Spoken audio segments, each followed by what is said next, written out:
Good morning dear students.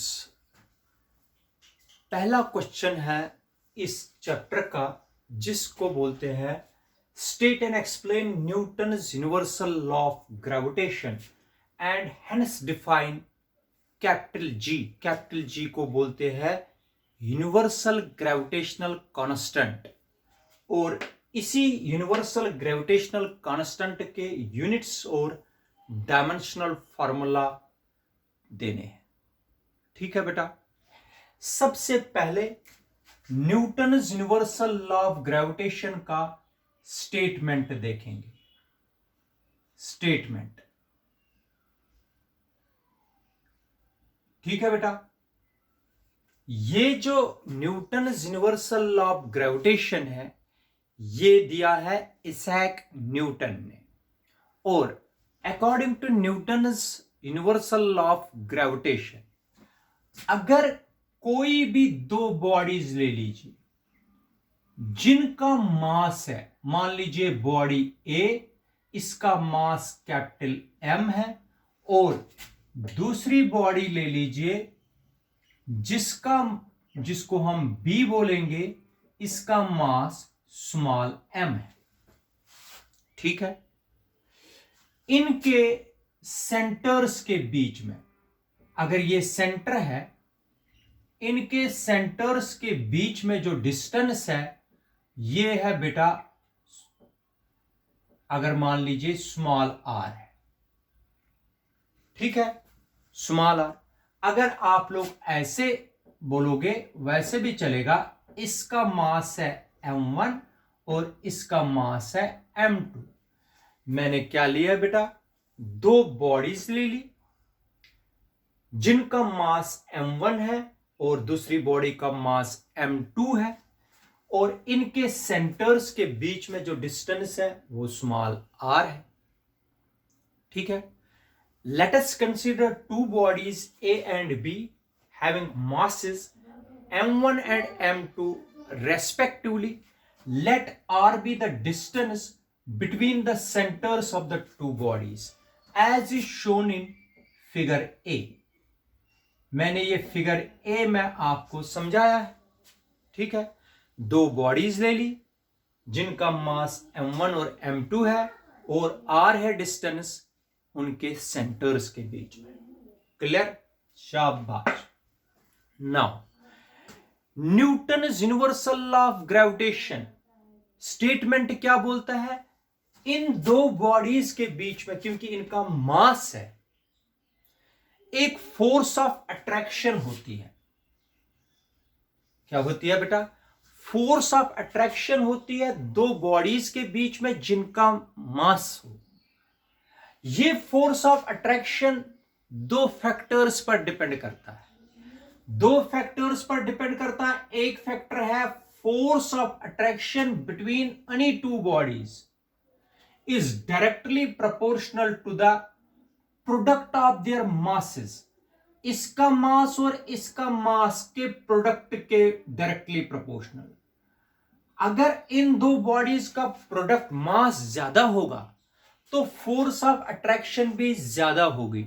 इसका मतलब हो गया, अगर हैवी मासेस है जैसे सन और अर्थ, इनके बीच में ग्रेविटेशनल फोर्स ज्यादा होगा। इसका मतलब विजिबल फोर्स है। अगर आप लोग एक चेयर और दूसरी चेयर, इसका भी मास है इसका भी मास है, लेकिन मास कम होने के कारण इनमें ग्रेविटेशनल फोर्स इनविजिबल बनता है, मतलब महसूस नहीं किया जाता, लेकिन होता है, कम होता है। इसमें ज्यादा होता है जिनका हैवी मासेस, क्योंकि force of attraction is directly proportional to the product of the masses of the two bodies. This is equation number first. Or force of attraction is inversely proportional to the square of the distance between the centers of the two bodies. ये centers से calculate करना पड़ता है, because gravitational force is a central force. मैंने पढ़ाया हुआ है dimensions में, मेजरमेंट्स में, ग्रेविटेशनल फोर्स की प्रॉपर्टीज। ग्रेविटेशनल फोर्स जो है इस ये it is a central force, the distance is always calculated from the centres of the two bodies. Clear करो बेटा। तो अगर डिस्टेंस ज्यादा होगी, अगर डिस्टेंस ज्यादा होगी तो ग्रेविटेशनल फोर्स कम, अगर डिस्टेंस कम होगी तो ग्रेविटेशनल फोर्स ज्यादा। इस तरीके से मैं अब आपको स्टेटमेंट बताता हूं। Newton's universal law of gravitation states that the force of attraction between any two bodies in this universe is directly proportional to the product of the masses of the two bodies and inversely proportional to the square of the distance between the centers of the two bodies। फिर से बता रहा हूं, Newton's universal law of gravitation states that the force of attraction between any two bodies in this universe is directly proportional to the product of the masses of the two bodies and inversely proportional to the square of the distance between the centers of the two bodies। Clear? That is, F is directly proportional to m1 m2, F is inversely proportional to r square। Clear है? शाबाश। अगर मैं इन दोनों इक्वेशनों को combine करूंगा, combining first and second, combine कर दीजिए। F is directly proportional to m1 m2 upon r square. मैंने इन दोनों को कंबाइन कर दिया। शाबाश।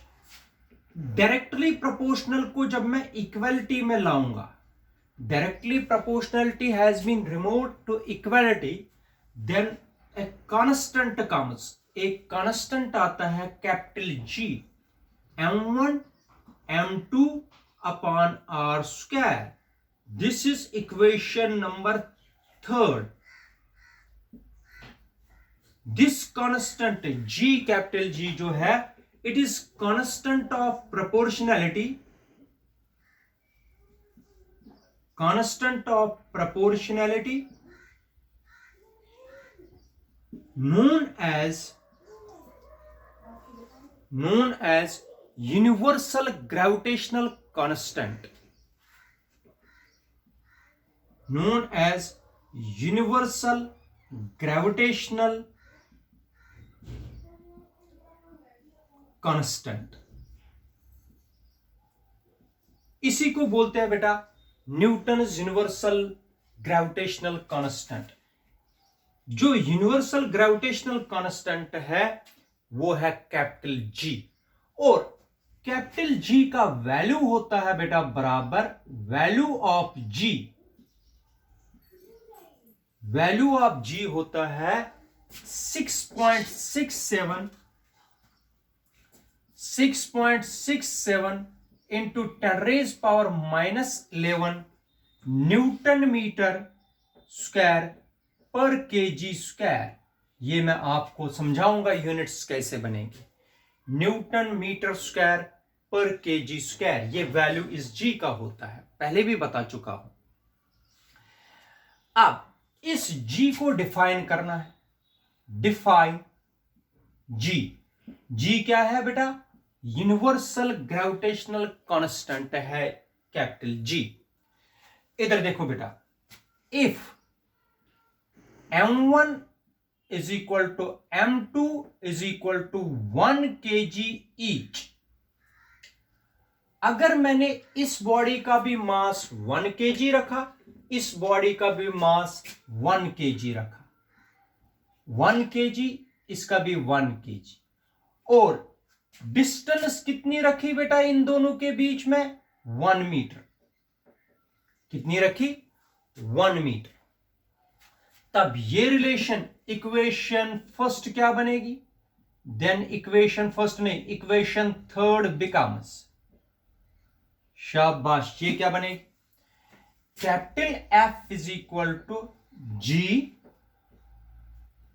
m1, m1 के बजाय क्या लिखेंगे? 1 के मल्टीप्लाई 1 हो गया 1, ये भी 1 है, ये भी 1 है, डिवाइडेड बाय 1 आर भी 1 रखा, 1 का स्क्वायर हो गया F is equal to capital G, this implies that G is equal to capital F। अब इसको डिफाइन करना है, इधर देखो G किसके बराबर आया, कैपिटल F। कैपिटल F किनके बीच में फोर्स है, इस वक्त फोर्स है between two bodies having mass 1 kg each, और वही सेपरेट किए गए हैं कितनी डिस्टेंस से बेटा, 1 मीटर से।